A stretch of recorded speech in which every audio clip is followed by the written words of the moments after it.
ओम नमः शिवाय, जय महाकाल। हम सबको पता है कि 9 नवंबर को कार्तिक मास की रमा एकादशी का बहुत ही प्यारा सा पर्व है। और अगर आपके घर में धन संपदा को लेके बहुत ज़्यादा प्रॉब्लम है, माता लक्ष्मी की कमी आपके घर में हमेशा रहती है, तो ये वीडियो आपके लिए है। पूज्य गुरु जी की कथा से सुन के बहुत अच्छे से समझाऊंगा। बस आपको चने की दाल लेनी है और एक चौमुखी दीपक लगा देना। आपके घर में कभी भी धन को लेके कोई भी प्रॉब्लम नहीं होगी, और अगर कर्ज की समस्या है तो वो समस्या भी धीरे धीरे खत्म हो जाएगी। ठीक है, आपको बता दूं, इस पूरी वीडियो में हम लोग 4 उपाय की बात करेंगे जो कि आपके लिए तो अच्छे हैं ही, साथ ही साथ आपके पूरी फैमिली, पूरे परिवार के लिए बहुत अच्छे हैं। ठीक है, चलो सबसे पहले हम लोग चने की दाल के उपाय को समझते हैं जो कि धन संपदा के लिए है। स्क्रीन पर आपको चने की दाल दिख रही है, तो बस आपको एक चुटकी चने की दाल लेनी है। अब उस एक चुटकी में 11 आ जाए, 13 आ जाए, 15 आ जाए, उससे मतलब नहीं है। एक चुटकी चने की दाल लेना है ना। नियम तो ये है कि गुरुवार के दिन चने की दाल को माता तुलसी के अंदर समर्पित करना चाहिए, भगवान नारायण का स्मरण करते हुए। लेकिन इस दिन पड़ गई एकादशी, और एकादशी के दिन हमें समर्पित नहीं करना चाहिए। तो क्या करेंगे? आप लोग कार्तिक मास में माता तुलसी की पूजन अर्चना करते होंगे, है कि नहीं है? तो आपको क्या करना है, शाम के टाइम पे प्रदोष काल में जिस टाइम पे सूर्यास्त हो जाए, उस टाइम पे माता तुलसी के पास में कहीं पे भी सबसे पहले उन एक चुटकी चने की दाल को रखेंगे। और उस एक चुटकी चने की दाल के ऊपर एक आटे का दिया बनाएंगे, चौमुखी दीपक। कौन सा? आटे का दिया चौमुखी बनाएंगे, और वहीं चने की दाल के ऊपर भगवान नारायण का स्मरण करते हुए चारों बत्तियों को जला देना है ना। पहला काम ये करना। दूसरा काम, मार्केट से छोटी सी कोई चुनरी खरीद के लेके आओगे। कौन सी चुनरी होगी? वो पीली चुनरी खरीद के लेके आना मार्केट से, और माँ तुलसी के ऊपर उस चुनरी को उड़ा देना। गुरुवार का ये पावन सा पर्व है, इससे प्यारा दिन नहीं मिल सकता। गुरुवार का दिन, एकादशी का पर्व, तो पीली चुनरी माता तुलसी को समर्पित करनी है, चढ़ानी है। और इनके अंदर जल वगैरह कुछ भी समर्पित नहीं करना है। बस शाम के टाइम पे प्रदोष काल में माता तुलसी से थोड़ी सी दूरी पर आपको चने की दाल को रख करके, और उसी चने के दाल के ऊपर चौमुखी दीपक आटे का जला देना है ना। कभी भी आपके घर में धन वगैरह को लेके कोई प्रॉब्लम नहीं होगी।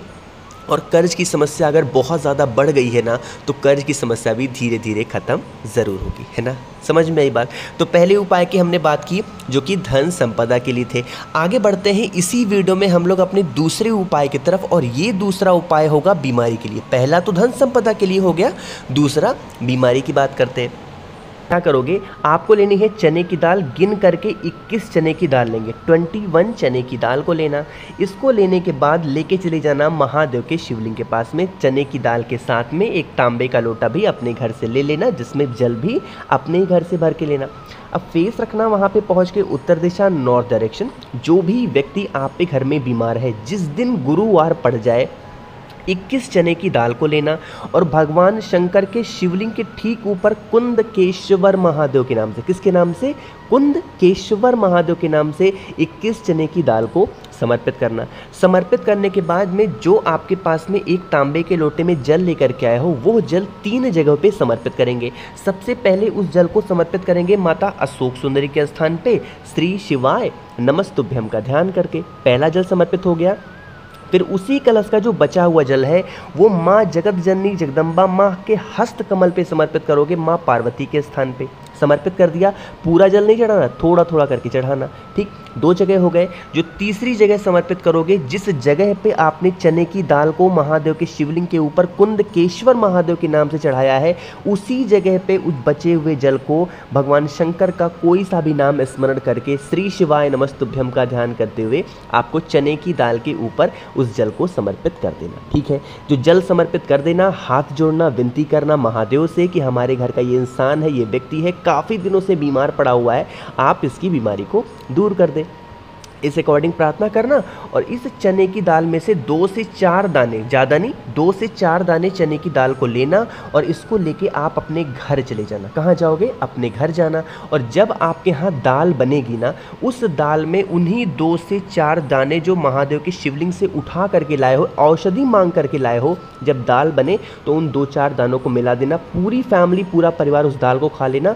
कभी जीवन में कोई बीमारी आपको लगेगी नहीं। और अगर कोई भी इंसान बीमार पड़ा हुआ है तो उसकी बीमारी कब घर से बाहर चली जाएगी आपको पता भी नहीं चलेगा। ठीक है, में बात आई मेरी। चलो आगे बढ़ते हैं। अब इस वीडियो में हम लोग अपने तीसरे उपाय की तरफ, जो कि हमें कल के दिन ज़रूर करनी चाहिए। तीसरा उपाय क्या है और इसके क्या बेनिफिट होंगे, उससे पहले वीडियो को जल्दी से लाइक कर दीजिए, और जितने भी भाई बहन इस आवाज़ को पहली बार सुन रहे हैं तो चैनल को सब्सक्राइब करेंगे, है ना। देखो थोड़ा सा समझेंगे इस उपाय को। यह उपाय कई जगहों पे काम आएगा। पहला तो ये काम आएगा कि अगर कोई भी इंसान आपके घर का है जो बहुत गुस्सा करता है, क्रोध करता है।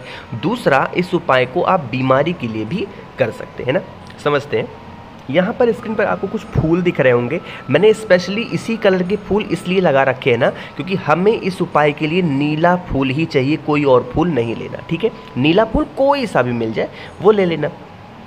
नीले फूल के साथ हमें चाहिए होगा हल्दी। अब वो हल्दी आपको ऐसे खड़ी वाली लेनी है और इसको अच्छे तरीके से कूट लेना, पीस लेना और इसका पाउडर बनाना, ठीक है।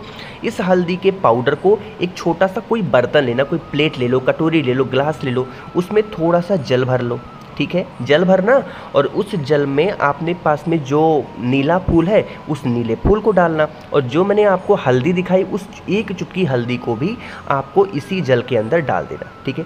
डाल दिया। इस पात्र को लेके कहाँ पे जाओगे? महादेव के मंदिर में। जैसे ही मंदिर में पहुँचोगे, दर्शन किसके होंगे? नंदी बाबा के। हमें अभी शिवलिंग के पास में नहीं जाना। सबसे पहले पहुंचते ही नंदी बाबा की जो उठा वाला पैर होता है, इसी के पास में यहाँ कहीं पे बैठ जाना, ठीक है। बैठने के बाद थोड़ा सा नियम समझेंगे, क्रम समझेंगे। जो आपने उस कलश के अंदर, उस पात्र के अंदर नीला फूल डाल रखा है, उस नीले फूल को निकालेंगे, नंदेश्वर महादेव के नाम से उनके उठे पैर पे समर्पित करेंगे। कौन से महादेव? नंदेश्वर महादेव, है ना। इतना समर्पित कर दिया। उसके बाद में जितना भी जल आपके उस पात्र में है वो उसी फूल के ऊपर श्री शिवाय नमस्तुभ्यम का ध्यान करते हुए समर्पित करेंगे। दो काम हो गया। जो तीसरा काम करोगे, जिस जगह पे बैठे हो महादेव के शिवलिंग को देखते देखते कम से कम 108 बार या फिर 2 से 3 माला, जितना कर सकते हो, श्री शिवाय नमस्तुभ्यम का स्मरण जरूर करना। एकादशी का पर्व है, साथ ही साथ गुरुवार का दिन है, बहुत कम ऐसा देखने को मिलता है, तो आप सभी लोगों को इस तरीके से काम को करना होगा, ठीक है। फिर आप उस नीले फूल को यहाँ से उठा लें, और उठाने के बाद अपने पास में रख लें। फिर उसके बाद महादेव के शिवलिंग के पास में जाएं, जो भी पूजन पाठ आपको करना हो पूजन पाठ करेंगे।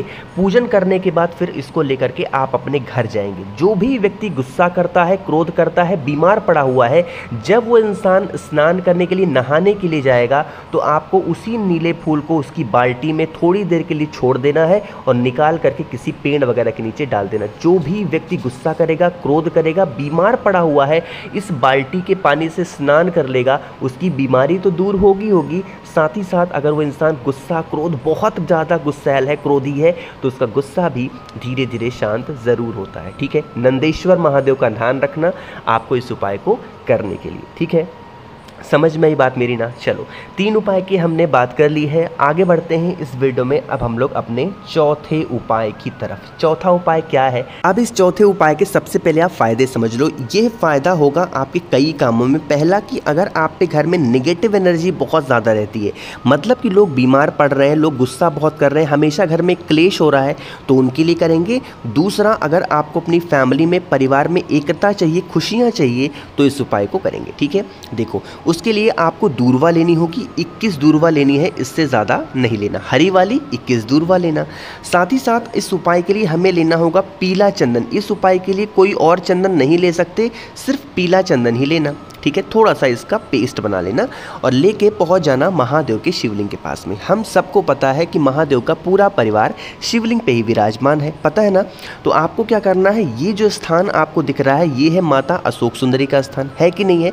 तो आपको सबसे पहले जो आपके पास में पीला चंदन है, उसका लेपन माता अशोक सुंदरी के स्थान पे कर देना है अच्छे तरीके से। देखो कैसे मैंने कर दिया। अब इसी पीले चंदन के ऊपर जो आपने 21 दूर्वा ले रखी है, वो भी आपको समर्पित कर देनी है हाटकेश्वर महादेव के नाम से। कौन से महादेव? हाटकेश्वर महादेव के नाम से समर्पित करना। और उसके बाद 1 लोटा शुद्ध जल तांबे के लोटे से महादेव के शिवलिंग के ऊपर श्री शिवाय नमस्तुभ्यम का ध्यान करते हुए समर्पित करना। जल चढ़ाओगे, बहता हुआ जल इसी दूर्वा, इसी पीले चंदन से होता हुआ नीचे गिरेगा।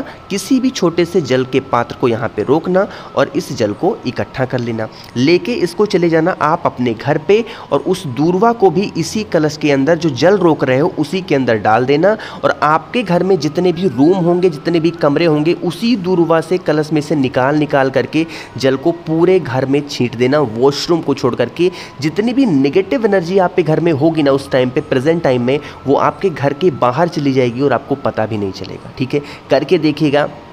इफेक्टिव उपाय है, प्यारा सा उपाय है, सिर्फ और सिर्फ गुरुवार की एकादशी पे करते हैं, तो करके देखिएगा, प्यारा सा दिन है। ठीक है, कोशिश की है अच्छा समझाने की। वीडियो पसंद आई हो तो लाइक कर सकते हैं। जितने भी भाई बहन इस आवाज़ को पहली बार सुन रहे हैं, चैनल को सब्सक्राइब करेंगे। फ़ोन पे बातें करनी है तो फेसबुक इंस्टाग्राम पे फॉलो कर सकते हैं, द नेचुरल प्लैनेट 108 सर्च करके। कुछ यहाँ पे भी पूछ सकते हैं कॉमेंट सेक्शन में। ओम नमः शिवाय, जय महाकाल।